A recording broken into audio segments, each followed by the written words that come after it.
Let's just start with your story from the beginning. Where did you come from, and what were your parents like, and what was your upbringing like? This is the beginning of your story that has, for better or worse, made you one of the most courageous voices I can name at the moment. So to the beginning, I guess, would be my parents meeting each other in university in Egypt. So my dad's from Palestine and my mom is Egyptian. But Palestinians could go to university in Egypt. It was all covered. Like they were treated as Egyptians, but they weren't given citizenship. So they met in university in Egypt, and my mother's family were very angry at her for marrying a Palestinian because they thought he was so beneath her. But they got married and then they moved to San Francisco together. And they were there during the peace, love, hippie era. And they had my sister, and it was a bit too much peace and love. And so my mom wanted like a quieter place to raise the kids. And so then they moved to Vancouver, Canada, and that's where I was born. Hmm. But then their marriage fell apart in the end anyway. So when I was about 2 years old, my dad, left us, went to the other side of the country. So here my mom is now in a new country, no support system, no community, 3 children, and she's feeling, depressed, vulnerable, sad, lonely, all that Hmm. stuff. And how religious were they at this point? No religiosity whatsoever, Huh. neither of them. They're both grew up very secular. My dad had, like, 0 connection to religion. It was just like a cultural thing. He's very anti-Israel, just being Palestinian, but there's no religious like, him personally, he wasn't Hmm. very, he wasn't practicing. And then my mom's all alone, and so she goes looking for a support system, and she goes looking at the mosque for Hmm. community. And at the mosque, she finds a man who is already married, already has 3 children, but he offers to take my mom on as his second concurrent wife. Right. So, you know, she is happy to have somebody take care of her and take care of her kids.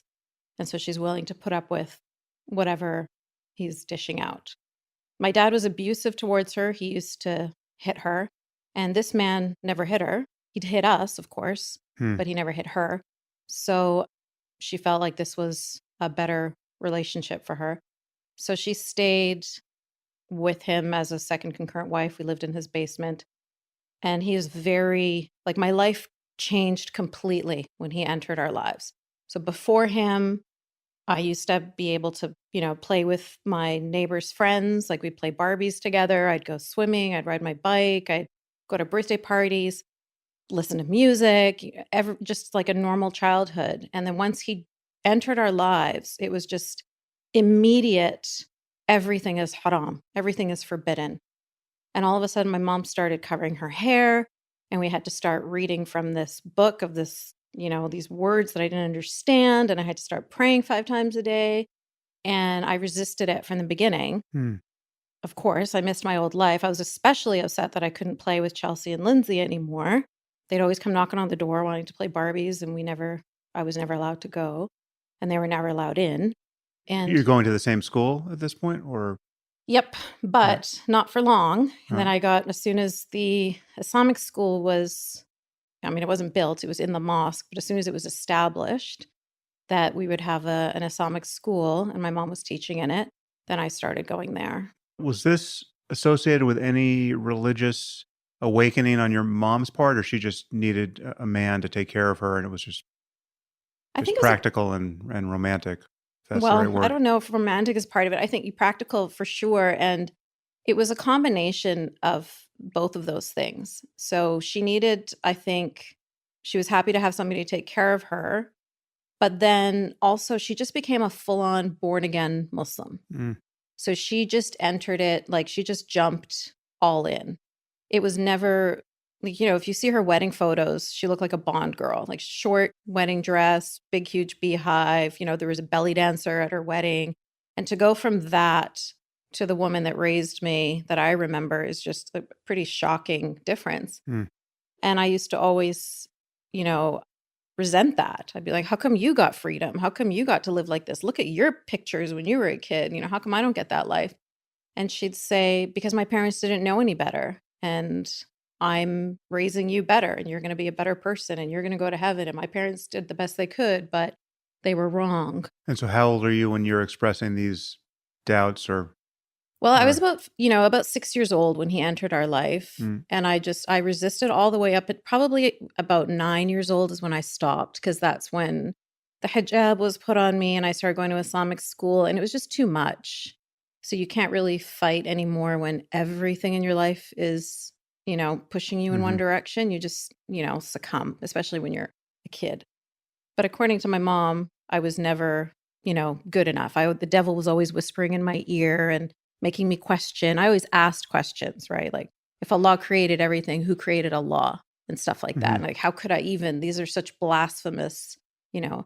If Adam and Eve are, the parents of all people, are we all children of incest? So these basic Yeah, questions of, that a kid would ask, I'd get right. in trouble for them. So was there any point where you just went hook, line, and sinker and fully adopted the worldview without doubt? Did you always have some doubt humming in the background? The doubt humming in the background finally went quiet once I was forced into the marriage with Hassam. So Okay. once I married him and I wore niqab, so that's like full face covering, the gloves, everything, I was so diminished that I didn't have anything left. There was, and I also kind of made the conscious decision that I mean, I was desperate for my mom's love and approval. My sister was always the good girl that always listened and never questioned, Hmm. and I wanted that. I wanted to have, that relationship with my mom. So she kept on pressuring me to marry this man, and I eventually gave in because I thought, you know what? Maybe she'll actually love me if I follow what she wants me to do. I'll marry the man she tells me to marry. I'll do everything the way she says to do it. I've been fighting against this my whole life. What happens if I just let go and see if she's actually right? Hmm. And how And old are you at this point? so I'm a 20, and I did let go and I did follow exactly what she said. And until I had my daughter and held her in my arms and saw that she was about to grow up in the same environment that I grew up in. My mom was talking to her the same way she had talked to me. Her father was talking about FGM and her dying a martyr for Allah and things like that. And I'm like, okay, enough. I'm not, I could maybe accept this world for myself, but I'm not going to accept it for my daughter. There's no way she's going to live this same life. And was he Egyptian? Yeah. Yeah.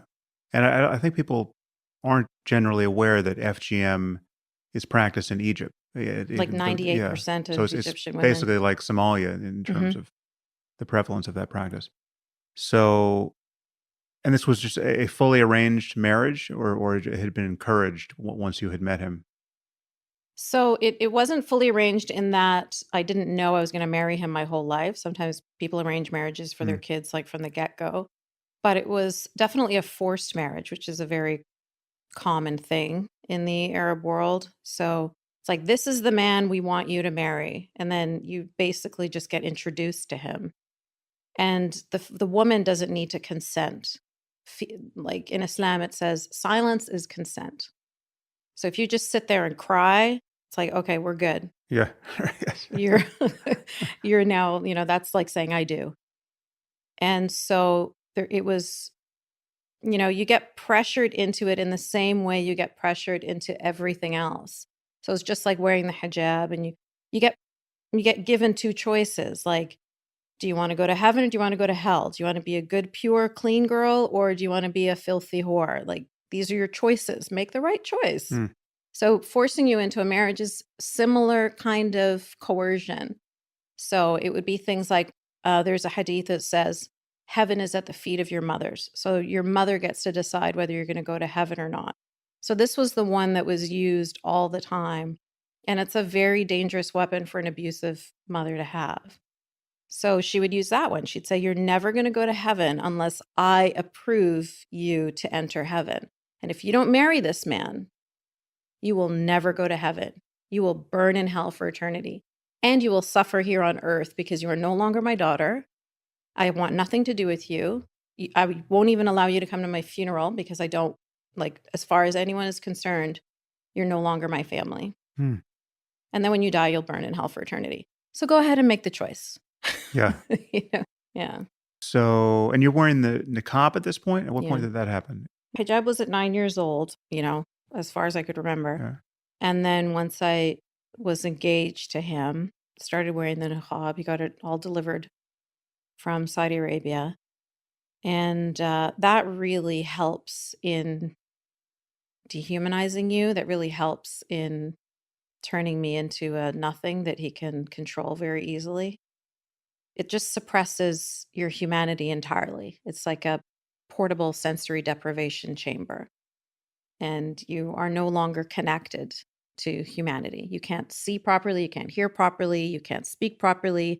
People can't see you. You Mm. can only see them.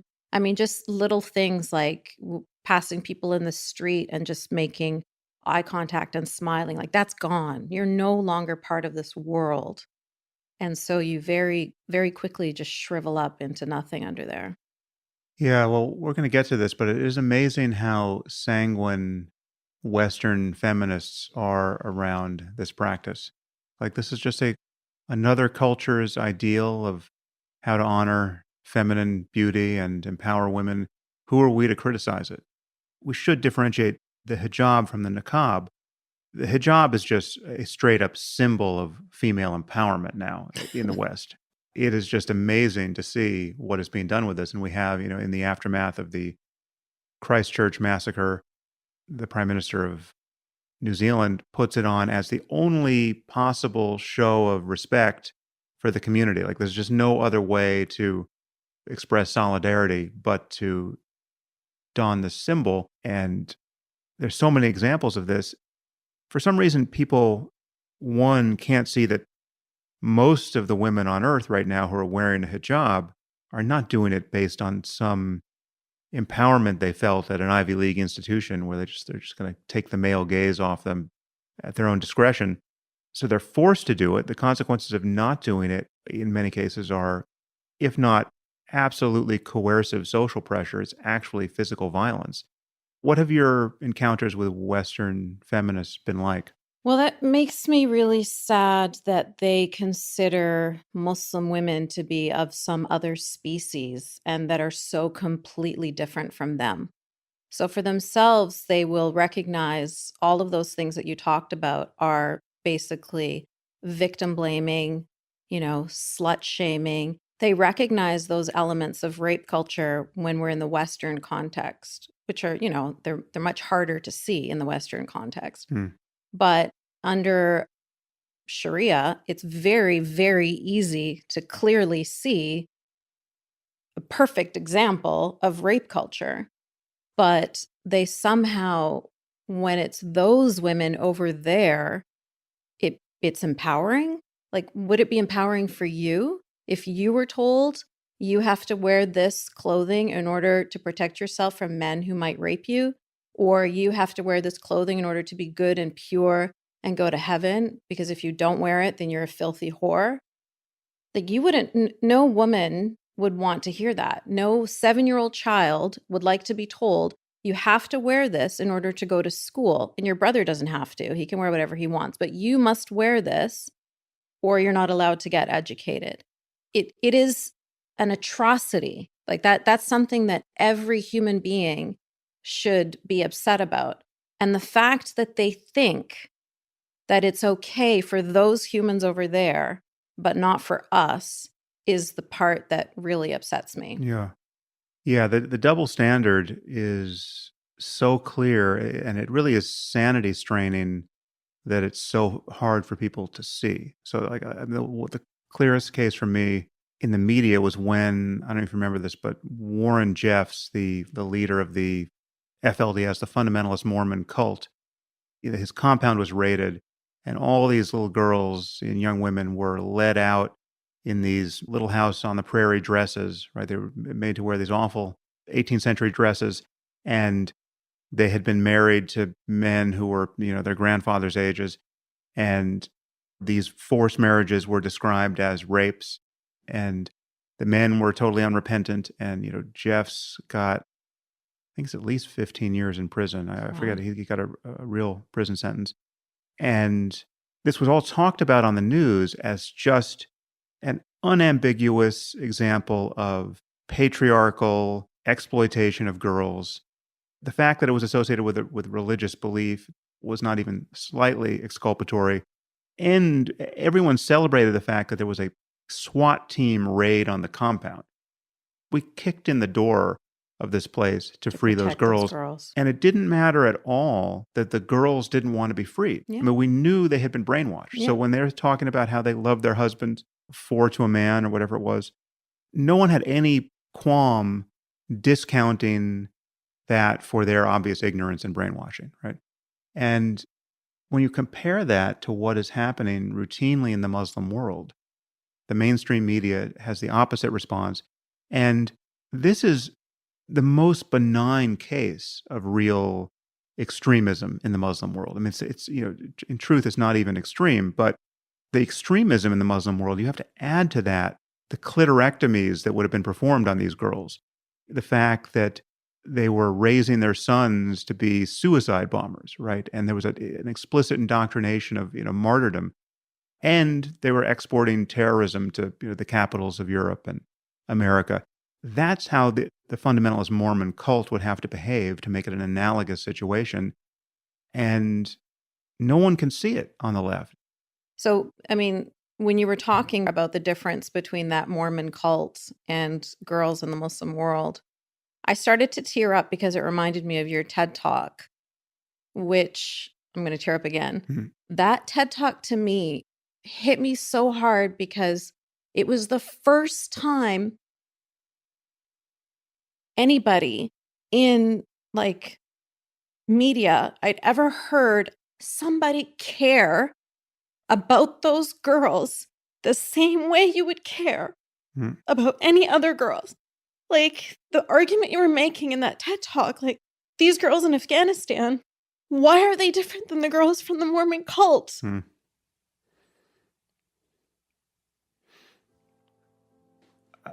Sorry, Yeah, Sam. no, I this is just great. that No, TED Talk was like, yeah. thank you so much. That's you Sorry, don't go have to ahead. apologize. This is good radio.